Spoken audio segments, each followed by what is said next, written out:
Hi everyone, welcome to my part six.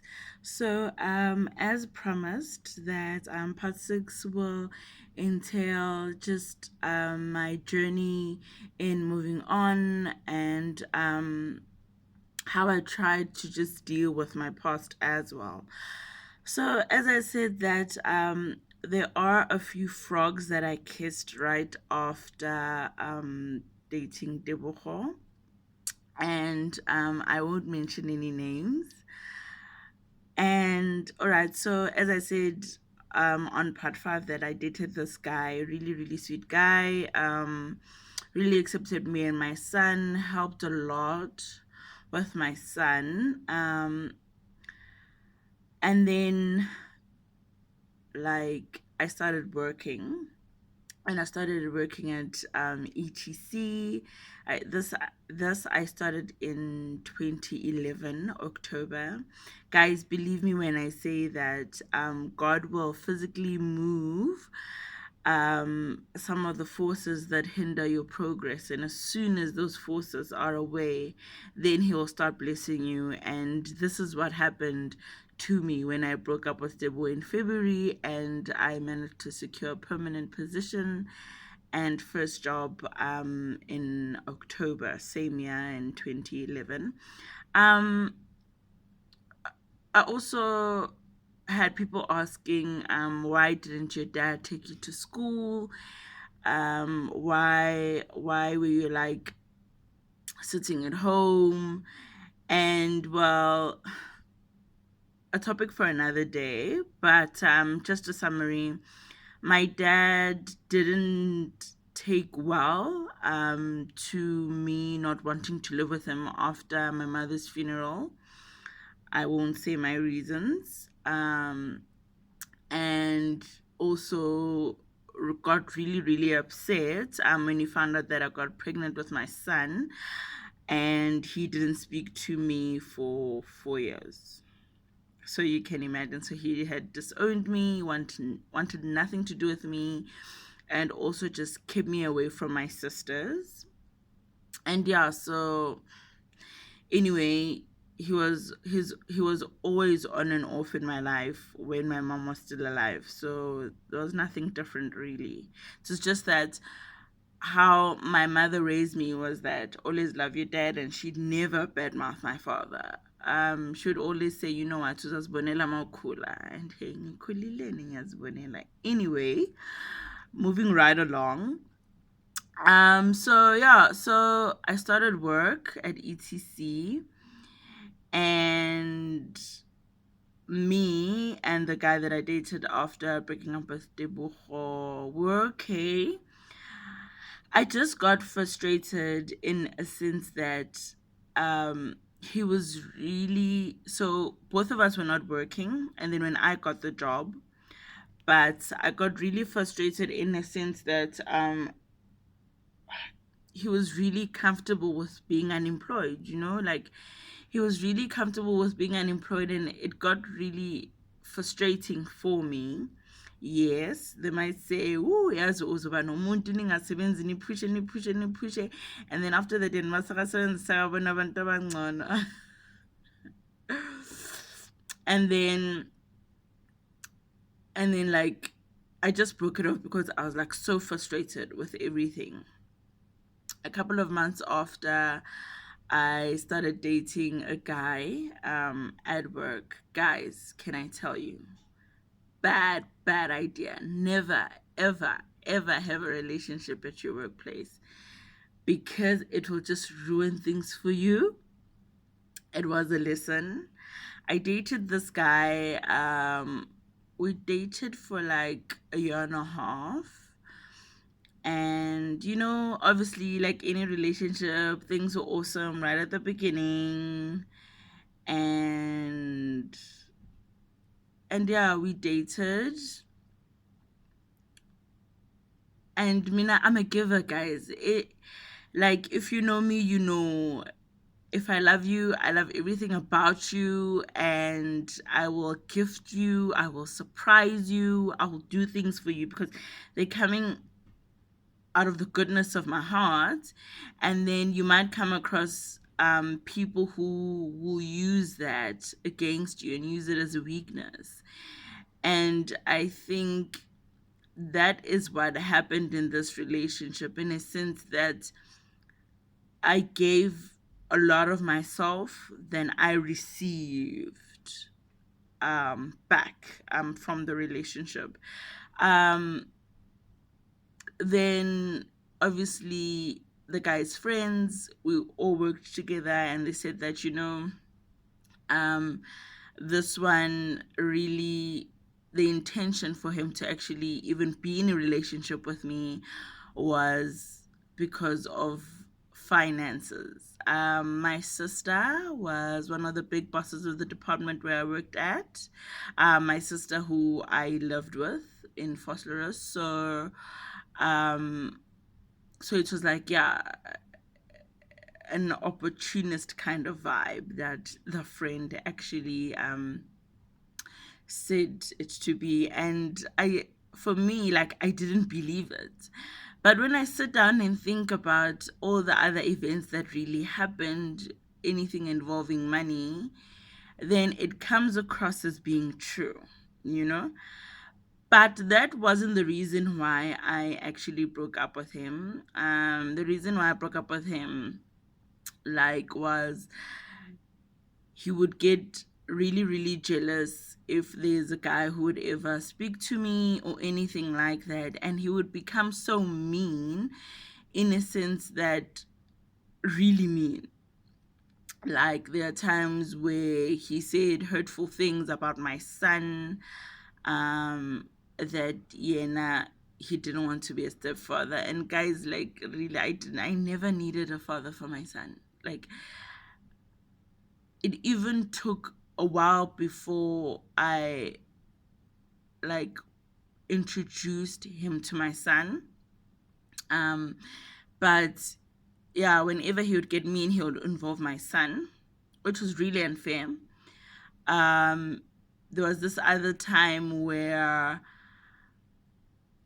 I think him and I had, like, been on a break for a while because of he'll get really mean when he gets upset and also some hurtful things.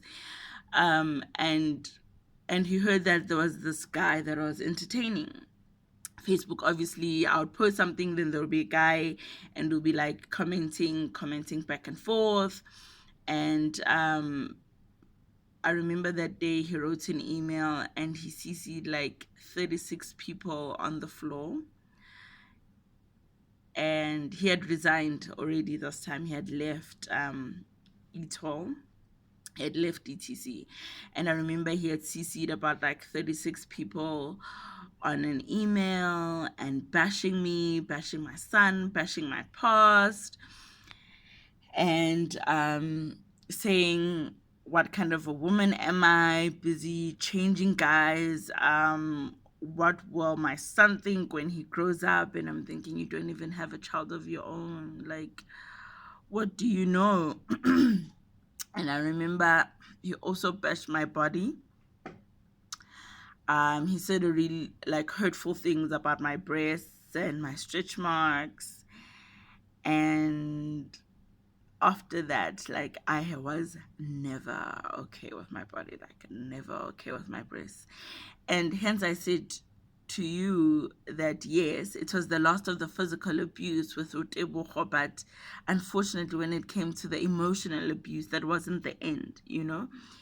And he bashed my breasts and my body on email sent to me and CC'd 36 other people that worked with me on the floor. That was major abuse. And the crappy part of it is, like, till today he doesn't see the wrong that he did. Still till today. Like, if, yeah, we do speak, but you know, it's not like it, it is a relationship that we are in good terms with.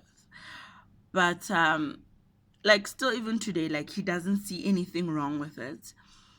And never apologized, which was quite sad. But then I also realized that it's not a problem with me, but with him. In his head, he thought that probably bashing me like that would make him feel better. Maybe did for a few seconds, but really didn't. But what I hate is that that's what he did to me, and I took that wherever, I took how he bashed me in all my other next relationships. And the funny part is he will say that he never wanted to be a stepdad, but he was raised by a stepdad. The hypocrisy, guys.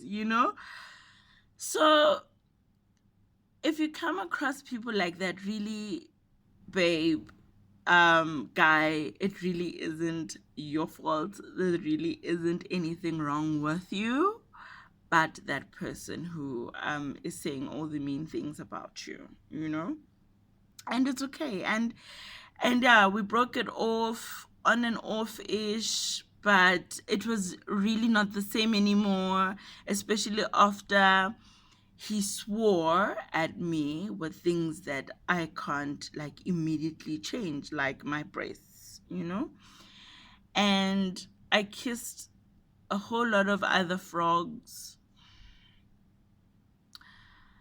and nothing to it until I met my fiance.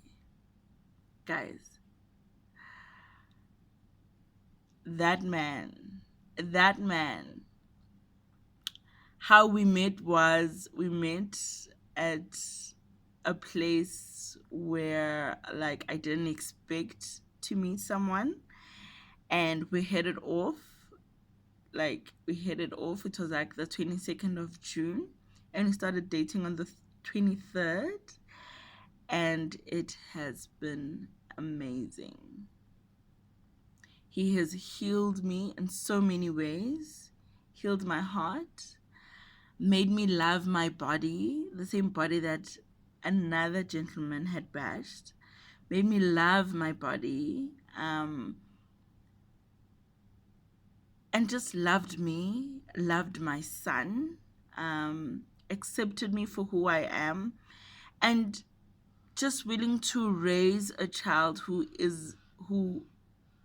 isn't his as his own, and assist in mending a soul that wasn't broken by him but other people. It takes a lot, you know as a guy, like a whole lot of other issues that I have previously to him was that it's not any guy that would date a person with a child, even though like the maturity level, guys, it's on another level. Only a few will get and understand me. And yes, everyone is entitled to them not wanting to date someone with a child. I mean, you are allowed, but now don't be mean and hurtful about it. Do you get what I mean? Um, so yeah, then I date then my fiance. Um,